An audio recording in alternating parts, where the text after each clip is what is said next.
नमस्कार। आप सभी का हमारे चैनल पर हार्दिक स्वागत है। आइए जानते हैं करवा चौथ की कहानी का महत्व। भारतवर्ष में 12 महीने में 12 चौथ के व्रत विधान हैं। सभी चौथ के व्रतों की अलग अलग कहानियाँ और विधियाँ हैं। सभी चौथ व्रतों में करवा चौथ की कहानी का बहुत महत्व है। एक पत्नी की सदैव यही इच्छा रहती है कि जीवन भर साथ देने वाला उसका प्रेमी पति हमेशा उसके साथ रहे। अपने सुहाग की दीर्घायु के लिए करवा चौथ का व्रत लिया जाता है। करवा चौथ व्रत की कहानी भी कुछ ऐसी ही है, जिसमें एक पतिव्रता पत्नी ने अपने मरे हुए पति को पुनर्जीवित कर दिया। करवा चौथ कब मनाते हैं? प्रत्येक वर्ष कार्तिक महीने के कृष्ण पक्ष की चतुर्थी को करवा चौथ मनाया जाता है।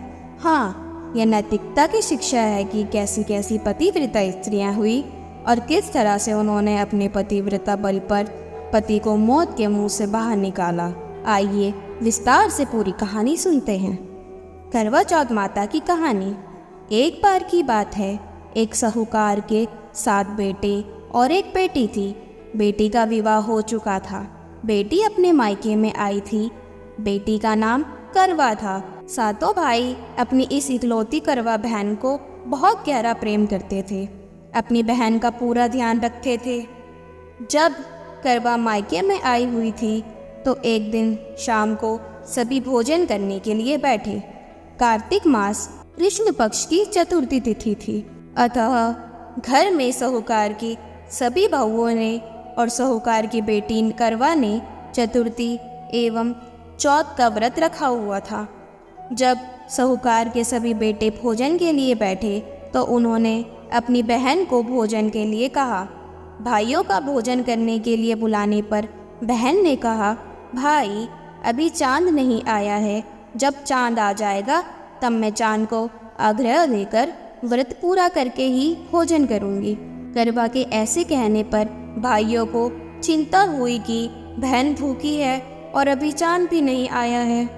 ऐसे में 7 भाइयों में से सबसे छोटा भाई बाहर किसी दूर के पेड़ पर जाकर उसमें अगिन जलाकर उसमें एक छलनी लगाकर बहन के पास आया और बहन को कहने लगा, देखो बहन, चांद आ गया, अब खाना खा लो। बहन ने अपनी भाभीयों को भी कहा, भाभी देखो, चांद निकल आया, अब आप लोग भी आग्रह देकर व्रत पूरा कर कर भोजन कर लो। भाभीयों ने ननंद करवा की बात सुनकर कहा, ननंद, ये चांद तुम्हारा आया है, हमारा नहीं। ऐसे कहने के बाद यह करवा अकेले ही भोजन करने के लिए बैठ जाती है और जैसे ही भोजन का पहला ग्रास अपने मुंह में लेती है तो उसे छींक आ जाती है। दूसरा ग्रास मुंह में लेती है तो उसमें बाल निकल आता है।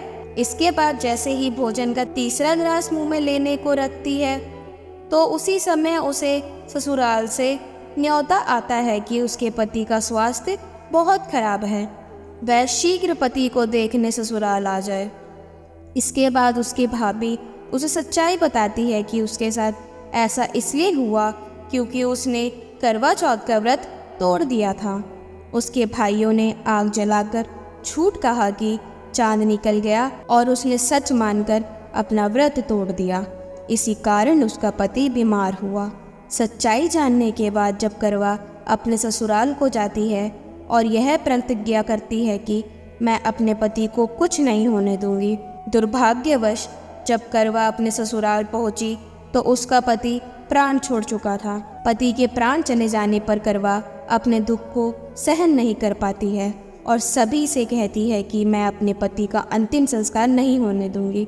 मैं अपने पति से दूर नहीं रह सकती।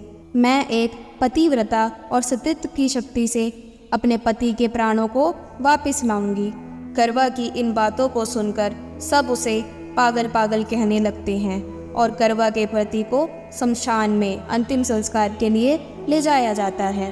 करवा भी अपने हट और पति के वियोग के शमशान में चली जाती है और वहाँ सबको अपने पति की चिता जलाने से इनकार करती है। करवा की बार बार जिद करने पर सभी पारिवारिक लोग करवा की बात मान लेते हैं और करवा के पति का अंतिम संस्कार नहीं करते हैं। सब घर चले जाते हैं। करवा अपने मृत पति को लेकर दूर कहीं एक झोपड़ी में रहने लगती है और अपने पति को जीवित करने के लिए भगवान की पूजा व्रत आदि करने लगती है। 1 साल बीत जाता है। करवा उसी दिन का इंतज़ार करती है जब उसने अपने मायके में चतुर्थी का व्रत तोड़ा था। 1 वर्ष बीतने के बाद जब फिर से वही कार्तिक मास की चतुर्थी का दिन आता है तो करवा अपने पति के प्राणों के लिए निर्जला करवा चौथ का व्रत रखती है। करवा अपने पति को पुनर्जीवित करने के लिए माँ जगदम्बा से प्रार्थना करती है कि मेरे पति के प्राणों को वापस लाएं, मुझे मेरा पति सुहाग वापस लौटाए। जब करवा का यह व्रत पूरा होने को रहता है तो उसके व्रत से माँ प्रसन्न हो जाती है और उसे कहती है कि यदि तुम अपने पति के प्राणों को वापस पाना चाहती हो तो अपनी सबसे छोटी भाभी के पास जाओ, वही तुम्हारे पति के प्राणों को वापस ला सकती है। क्योंकि करवा का व्रत तोड़ने का कारण उसका सबसे छोटा भाई ही था। उसी ने पेट पर अग्नि जलाकर अपनी बहन से झूठ कहा था कि चांद आ गया।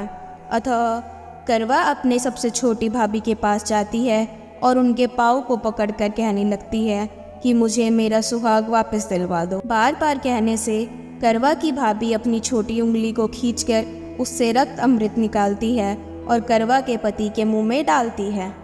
ऐसे करने पर करवा का पति जय गणेश जय गौरी, जय गणेश जय गौरी कहता हुआ पुनर्जीवित हो जाता है। इस प्रकार भगवान की कृपा से करवा का पति वापस आ जाता है।